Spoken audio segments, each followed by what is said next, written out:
And without further ado, if you've been watching my YouTube, we got a new G-Bay video. I tried to ruin my classic WoW playthrough. Okay. Channel recently, you already know that I just started playing classic WoW for the first time ever, and I'm having so much fun. Even though I am currently only 2 episodes into my 1 to 60 series, I am already hooked. Bro, I watched the first episode and I was like praying he would do a second. We're so lucky we get a third here, man. I thought he might just quit on us, but we got episode number 3, baby. On this game and cannot wait to play more. But today I want to pause and take a moment to do something a little bit different because I need to come clean. There is something I've been hiding from all of you in this series thus far. He's a gold buyer, isn't he? I've been buying gold the whole time. Is that what it is?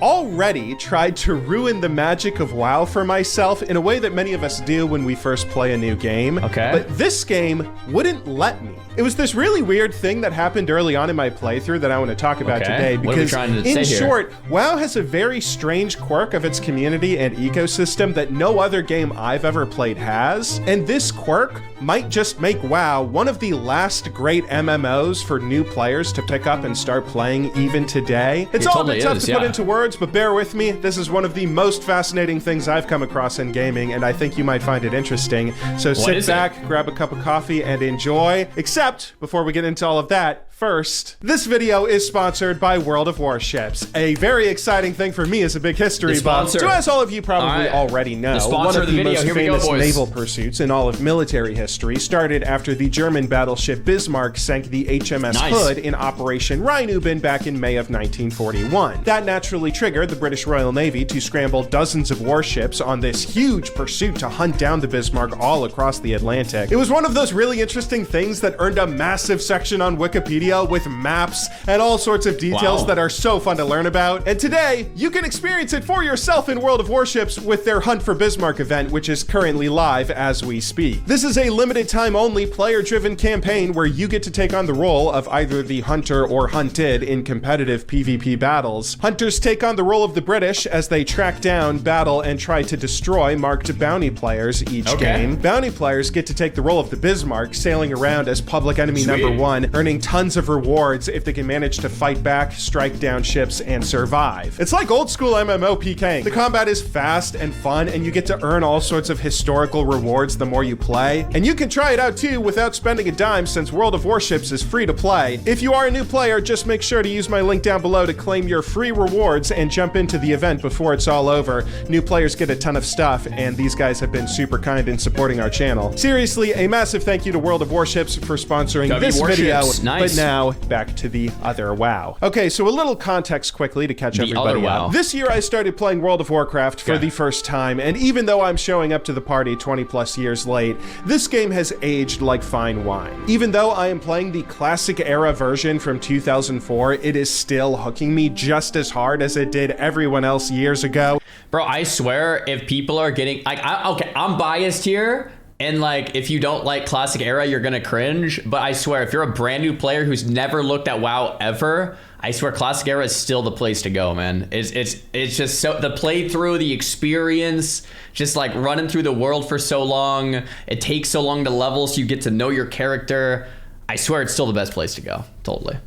Which you all have seen firsthand if you've watched my recent videos. I've noticed, though, that part of the fun I've been having might just be from the fact that it's been really enjoyable for me to play a game where I don't already have all the answers. As a bit of personal history, before playing WoW, I had primarily spent the past 15 years as a League of Legends player, and one of the interesting things I noticed in League during that time frame was seeing how the game went from a new fun strategy title to a puzzle everyone figured out. Like in the early days of League, there was an electric sense of discovery everybody felt when they first tried the game out. Nobody understood. I mean, WoW is the same thing for a lot of us, right? Like, a lot of us miss not knowing everything. A lot of us miss, like, you don't know the best specs, you just read the talents and pick one, you know? And now it's like all mapped out, parsed out, everyone 99 percentile, this and that. It's just like, Yeah, I miss this for WoW too. TBH, or for any game, really. What roles a team should have, what items somebody should build, or which characters were truly best. Most of us would spend currency to unlock champions, not because we knew we were gonna like playing them,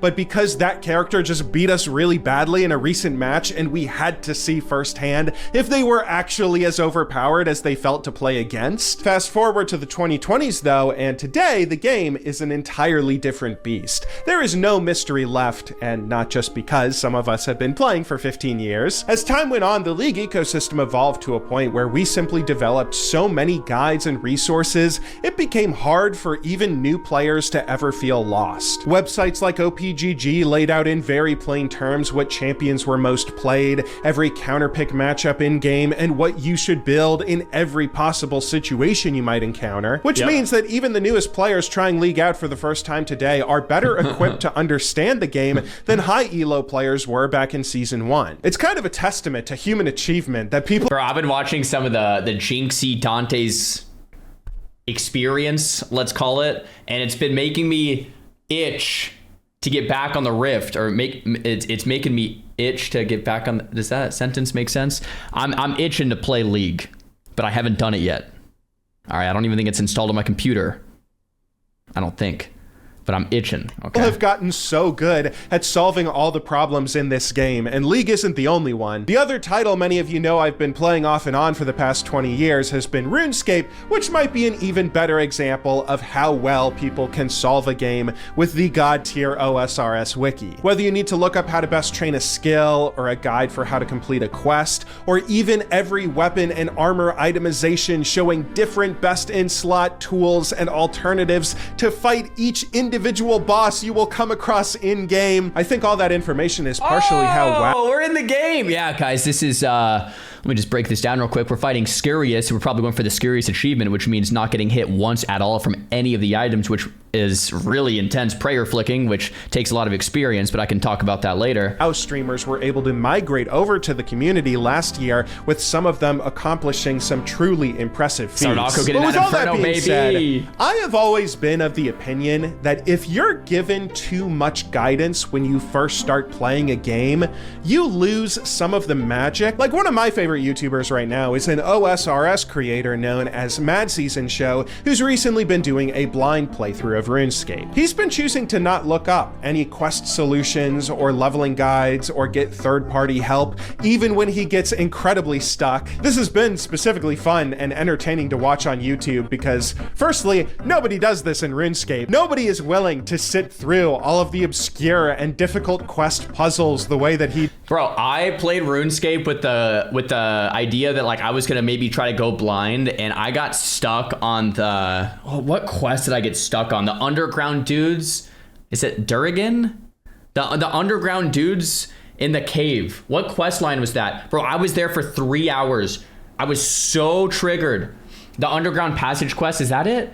And bro, I was just sitting there like, I'm not gonna look this up. I'm not gonna look this up. I'm not gonna look this up. And I was Dorgashin, the Dorgashin quest line. And I was there for like 3 hours, and then I gave up. I had to look it up. I'm like, guys, I don't know what to do. I read the quest like 400 times. I looked for any clues I could. I had to give up. And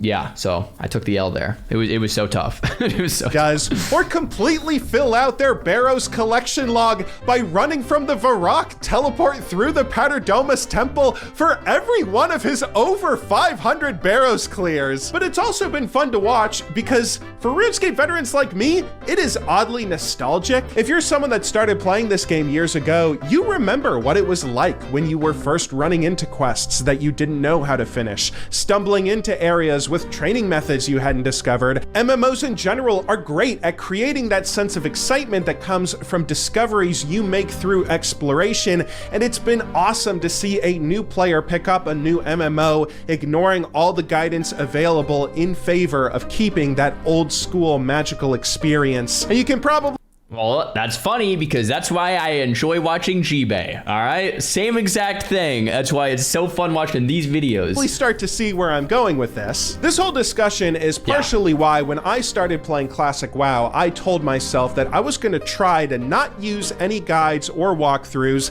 as much as physically possible. I knew beforehand that WoW is a much more social and community-oriented game compared to RuneScape, so it probably wasn't feasible to do a Mad Season style challenge of never looking anything up, so I didn't create a hard and fast rule. But I did want to have that true-to-life MMO experience where I allowed myself to wander around, getting lost in the world, exploring at a slow and perhaps inefficient pace. And I am so glad I did it that way. Playing WoW with no add-ons or guides or walkthroughs made it so magical, running through the Elwyn Forest, slowly uncovering the world through nothing but quest text telling me where to go, looking at street signs to learn the layouts of towns and cities. There are even NPC guards in game that gave me directions to go and find specific characters when I couldn't figure out where they were. It was incredible. It made me convinced that playing through games blind like this is always the way to go. But as I said at the start of this video, even though I was... So G-Bay, if you guys,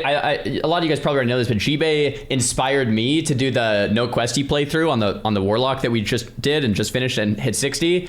And it was a blast. It's just as fun as it looks. Like, I watched G-Bay do no questy and he had to read every quest. And I was like, wait a minute, I've never actually done that since back in the day. So I did. And I was like, this is so fun. So highly recommend a no questy playthrough if you've never done it.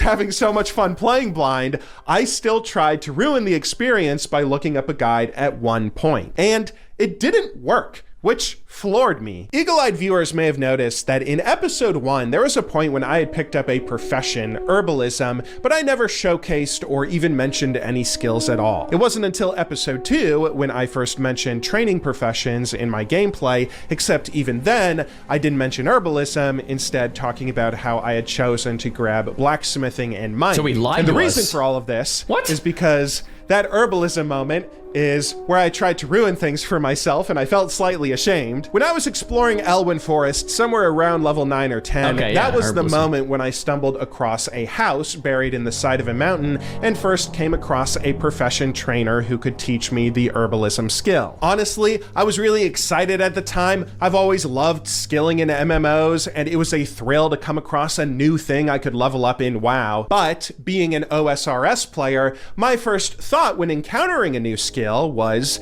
I should probably look up a leveling guide. I figured that might not be a bad idea. Looking up a guide in this specific instance shouldn't spoil any part of the story or lore of the world. It would only give me a bit of guidance in helping me not fall behind on my skills as I continued leveling combat. So I googled herbalism guide and the first thing that popped up was a Wowhead link for how to go from 1 to 300 in the skill. Okay, this is probably what I'm looking for. Wowhead is like the OSRS wiki, I guess. So I clicked the link, ready to dive in, and I couldn't understand any of what I was looking at. Okay, I'm glad he said this, because when I played RuneScape, everyone's like, dude, go to the wiki, man.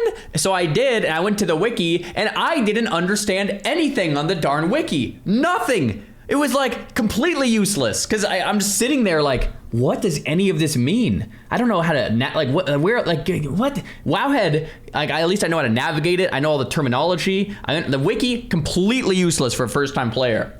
Like, thank you for saying this. But yeah, no, Wowhead owns, but you just have to know how to use it. First thing I normally do when opening up a new wiki page like this is I look at the top left-hand corner. That's where I should find a table of contents to help me navigate. At least that's where most wiki pages put it. But the first thing I saw at the top left here was a 5-star rating system, showing me how good the guide is, I guess. Below that is an overview, but with sub-tabs that show link to pages called Profession Overview, Endgame Recipes, and Fun Items from Fishing, whatever that means. Further down, I can see the herbalism section of the professions guide, but if I try to scroll down to actually see the table of contents, which is currently cut off by the bottom of my screen, then the whole web page starts to scroll as I begin moving down the actual article. This is much more difficult to navigate than I thought, and perhaps, unsurprisingly... This is hilarious for me. Because when I played RuneScape and I went on the wiki, I said the same thing. I was like, the RuneScape wiki sucks. I can't navigate this. How do I find anything? And it's like, oh, just click that, then click that, then click that, then click that. And I'm like, Why not just put it on the darn page? Where's the map? Give me the map. Just show me where it is, man. So I'm glad it goes the other way. I've used Wowhead like for the last 15 years, so Wowhead makes a lot of sense to me. But that is hilarious. The actual content of the page was just as hard for me to follow. The way this post is structured, there appear to be 2 separate overviews with a lot of information that I flat out do not understand. You can't track herbs and mines at the same time in Classic. Okay, what on earth does that mean, and why is that relevant to the guide? I'm cheesing, man. Yes, I'm glad that this is... Yes, it's exactly what happened to me in RuneScape. Oh, go to the wiki, bro. I go there and just nothing makes sense. Yeah. Herbalism nodes do not give experience. What does that mean? And how am I supposed to train the skill then? If I scroll further, I can find herbalism trainers listed out on a table, something I am a bit more used to navigating. Except this table shows me where each trainer is with some kind of waypoint coordinates. I don't know what these are or how to see them in game. Like, that's not something I can naturally make come up on my minimap, I don't think. I eventually scroll down far enough to a point where I can find some of the info I was looking for, like herbs available to harvest in game and what level I need to harvest each one of them. But even here, it's a little bit confusing. Each one of these herbs has 4 different levels attached to them, which I don't know why that is. I'm so happy. Yeah. This exact same thing happened to me. Harvesting these herbs at different levels give you different amounts of experience? If so, why is there no marker showing me how much experience I get at each level? And on top of all of that, it only tells me where I can gather each herb by listing the regions in-game through plain text. But remember, I'm a new player that's never seen a region other than Elwyn Forest. I have no idea what these words are or where I should go. I'm used to wikis and guides where anytime they introduce a new thing I might not know about, it's always listed as a hyperlink where I can click that link to go and see what this is and where I can find it. Not only are these not hyperlinks to their own pages, but even if I copy paste and search for them in the search... I mean, this is a hyperlink and all of the guys, this is a link. And if you click on it, it'll probably tell you where to go. And all of the things before were links. Oh man, I'm loving this. As the RuneScapers were raging at me that I called the wiki awful, but like, oh my gosh. Far up above, there is no map or guidance telling me where I can find this place in the world. It's like I'm just supposed to naturally know where everything is. This whole post is written in a way where it's not like it's an objective wiki that anyone should be able to follow, but more like it's a subjective guide written by one WoW veteran who is only expecting other WoW players will read it. And to be clear, I'm not saying that's a bad thing. I'm not even saying this is a bad guide. To a WoW player, this is probably a perfectly good and easy to follow guide that anyone who knows their way around the game will be able to understand no problem. But I was a completely new player when I came across this page. I just Googled the most obvious thing I could think of and clicked the first link the same way I would any other game I played, but it was incomprehensible to me. Maybe I'm just stupid, but this was so surprising. I was curious if this was a one-off example or if all the other resources I would normally look up when playing a new game would be equally hard to understand. So I thought later on in my playthrough, after completing certain pieces of content, I would make it a habit to go back and check those guides to see if any of those walkthroughs would be just as obtuse. And spoiler alert, the other guides weren't any easier to understand. How about drop tables? I'm used to looking those up in an MMO all the time. They're a pretty integral part of the genre and should be easy as hell to read. You just have a monster, the items they drop, and the frequency at which they drop said items, normally represented as a fraction. It can't get more complicated than that, right? Nope, that's wrong. After I did my first Dead Mines run and killed Edwin Van Cleef, I looked up his drop table on Wowhead, and I still don't really know what I'm looking at. What is an eye level? What are modes, seasons, versions, and why are they all blank? Why is there a column for the source of the item? I am at Edwin Van Cleef's drop table. He should be listed at the source for every one, right? Wait, why is he not listed as the source for every item? Okay, I can finally see the drop rate is listed over here. It's listed as a percentage, kind of, in very small text at the far right side of the screen, but it's also written as a fraction, except with these weird counts rather rather than an actual fraction. And are these even correct? I know the unsent letter is a quest item. I should always get that when I'm on that part of the quest. Does it actually only drop 54% of the time? Also, why is there a huge button asking if I want to see the page in 3D? What does that even mean? But wait, 3D, why stop there? Why don't we try to look up a quest guide? Let's go ahead and do one for a quest that I've already done so I don't spoil myself. I said this same thing when I played RuneScape about everything. Every question I had, I pulled up the wiki and I'm like, why is this website so bad? I can't, where's the map? What do I click on? I just couldn't find anything. And the reality is because I was a noob on RuneScape and I didn't know what anything meant. So I was just like sitting there reading for like 20 minutes. But like, that's kind of what it takes. With us WoW players, it's just, we know what all of it means. I'm just happy because it's like, okay, this goes both ways. You know? How about the Defias Brotherhood quest in Westfall that led to me killing Edwin Van Cleef? Let's check that page out. Okay, apparently there are 5 quests that all have the exact same name and also unlock a new quest with the same name too. That's not confusing at all. This page is showing me one of those quests. And again, if I'm a new player, I don't know what the hell I'm looking at here or how to go about doing this quest. Since I've already done it, I know that this quest is the one where I'm supposed to track down and kill the Defias messenger, grabbing a letter off of his body before returning it to Gryan Stoutmantle. But put yourself in the shoes of a new player for a moment. If you look this quest up and try to figure out the information about how to go about completing it, the first thing you're gonna ask when seeing this page is, why do I have 4 markers on the minimap here and nothing else? There is no text or indication here telling me I need to kill an NPC to get the letter as a drop, and these 4 markers don't show the full area he can be found roaming around. Even the rewards section of this guide doesn't really make sense. It just says I'm gonna receive 0 copper. I don't know why the experience you get for completing it isn't listed here. Again, I know all of this is easy to I like at least when you go on the WoW wiki and you pull up a quest, there's a map and it shows you where to go. Bro, on the not the WoW wiki, on Wowhead. On the RuneScape one, like, bro, it took me so long to figure out how to open the darn map. Like, it was ridiculous. Receive 0 copper. I don't know why the experience you get for completing it isn't listed here. Again, I know all of this is easy to understand for people that already play World of Warcraft, but the kind of person searching for a guide on this quest is not someone that's already played a lot of World of Warcraft. But you know what? Here's the twist. I think this is awesome, and it saved my classic WoW experience. Going back to my first moment, looking up that herbalism guide, it was frustrating for the first 5 minutes when I found the page and couldn't understand what I was looking at. But you know what I did next?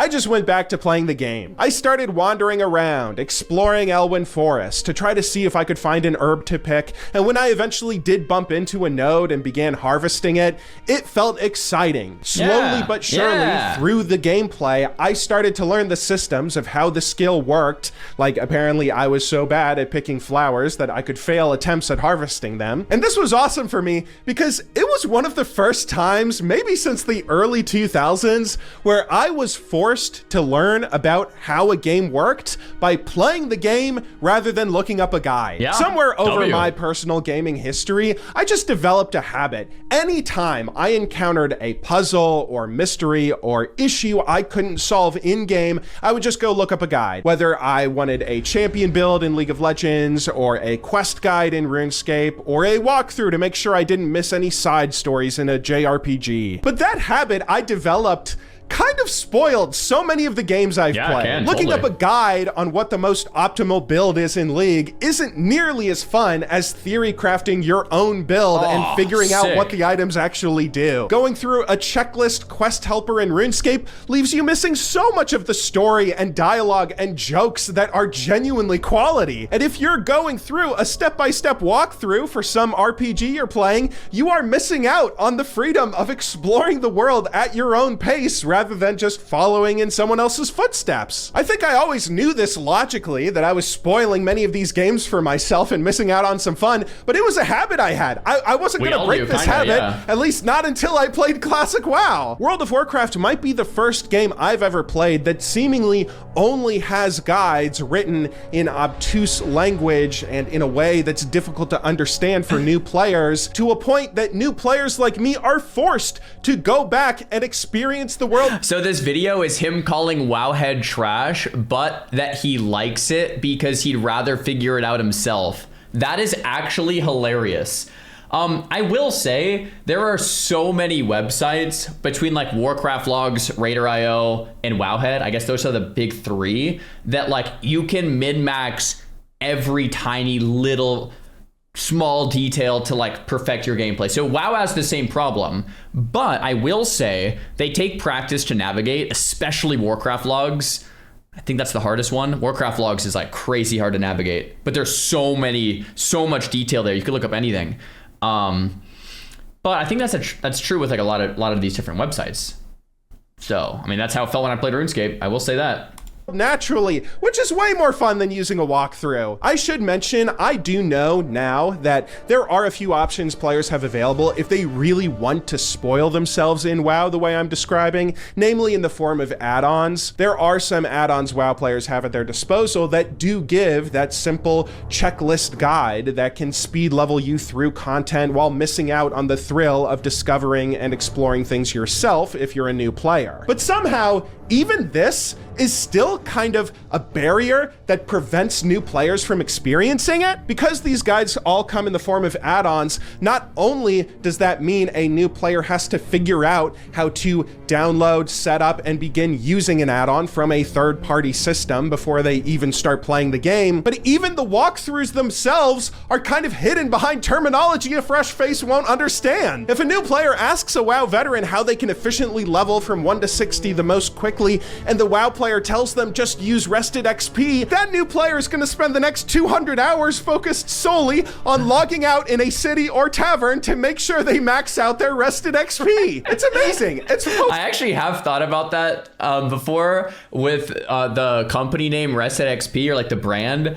It is a little confusing in the sense that like you might think someone's just saying like, oh, I have rested XP, which is rested XP in the game.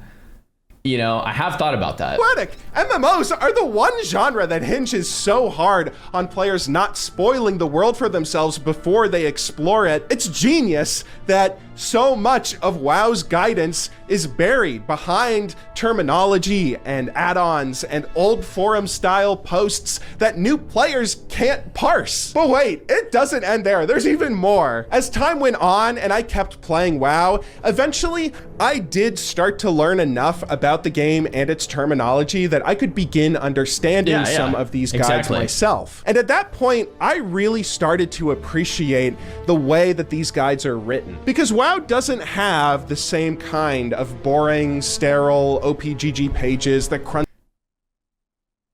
Warcraft Logs analytics and spit out objective answers. It doesn't have an OSRS style wiki with I think there is a wiki, but Wowhead is usually just quicker to get what you want, so people don't use it as much. Faceless centralized hub that provides all the information everybody could possibly need. World of Warcraft instead has guides that are written like they are forum posts. They're human and subjective and written conversationally, apparently even open to disagreement. If I want to look up a dungeon guide, I can't just go search up the basics on a boring wiki page. I have to watch a YouTube video made by another player who explains things to me, or alternatively read 2,000 words of text on a forum. It's kind of beautiful that even WoW's guides feel like they're an MMO. They're collaborative and conversational and full of old arguments in common. I mean, that is kind of true. Like, how often do you guys go to the Wowhead comments to try to figure something out? I mean, I read the comments all the time. It's like, oh, okay, this guy gave me everything I need to know, but it was in the comment, not the actual guide. Sections. The guides aren't just a website telling you how to play, they're other players discussing their ideas and sharing pet theories, all in a vibrant community. That's such a cool thing to see in a game nowadays. I do know that WoW is a game that's 20 plus years old, and I am not saying it hasn't been solved in the same way that every other MMO has. I don't doubt there are probably thousands of WoW players out there that can recite from memory every single best in slot item for every class in vanilla and what their sources are. But World of Warcraft is the only game I've ever played that doesn't give new players all that information from the start, the moment they try to search it on Google, which is so awesome. MMOs as a genre are all about that feeling of getting lost and I mean, I don't know. Like, dude, I love G-Bay. I'm loving his videos and I'm loving the series. I don't know if I necessarily agree. Like, there are guides for everything. He just doesn't know how to read them because he's a new player, which is fine. But there's Warcraft logs. All this info is there. It's min-max. There's bis lists. There's everything. It's just, I don't know if I fully agree here. Exploring at your own pace, whatever that pace might be. And that's the reason I think WoW is honestly one of the best MMOs for new players to start playing today. If you're on the fence about trying WoW for the first time yourself, don't be. Go ahead and dive right in. This game has held up incredibly well even after all this time. I'm still not going to be using any guides to the best of my ability on my 1 to 60 series. Just make sure that you never use rested XP. That would actually kill the magic that I'm talking about. So I'm sponsored by Rested XP, but I actually agree with G-Bay. Don't use it if you want a slow leveling experience, and I'm sponsored by them. I think they're great. Do use it if you're trying to speed level for whatever reason, to hit max, to play with your friends, and you just don't care. But yeah, if you want to go slow and enjoy your experience, that's usually what I do. That's what G-Bay's done. Like, yeah, definitely don't, right? So it depends what kind of player you are. I think it's great for some, terrible for others. Or maybe great for some of your playthroughs and terrible for other of your playthroughs. So about here, just use rested XP in-game to level. There is no other rested XP you need to worry about. Anyway, though, on that note, the next episode of my classic series will be coming out soon, so be sure to subscribe for that. And special shout out to all the channel members who are supporting my weird and wild dive into World of Warcraft. I can't wait to keep going deeper, and I hope you all will stick with me for the ride. But until I see you all next, thank you very much for watching this video. Good luck in solo queue, and have a wonderful day. All right, thumbs up still. I love his perspective. I love him sharing. It brings a smile to my face in a different way than you might suspect. I had this same experience playing RuneScape, and I felt like an absolute idiot. I started playing, and I went on the wiki, and nothing made sense at all. I was criticizing how the wiki was structured, and like that I couldn't find anything, and I didn't know what anything meant, and all the players just called me an idiot. So it sounds like he had the same experience in WoW. I think I'll disagree with his thesis that like WoW is the only game that's like this. I think if you're a noob at any game and you're going to a brand new website with all this terminology you don't understand, it's not going to make any sense. So you could just play without the guides, and that's great. But I definitely felt this way. Definitely felt this way. So it makes me feel a little better. W.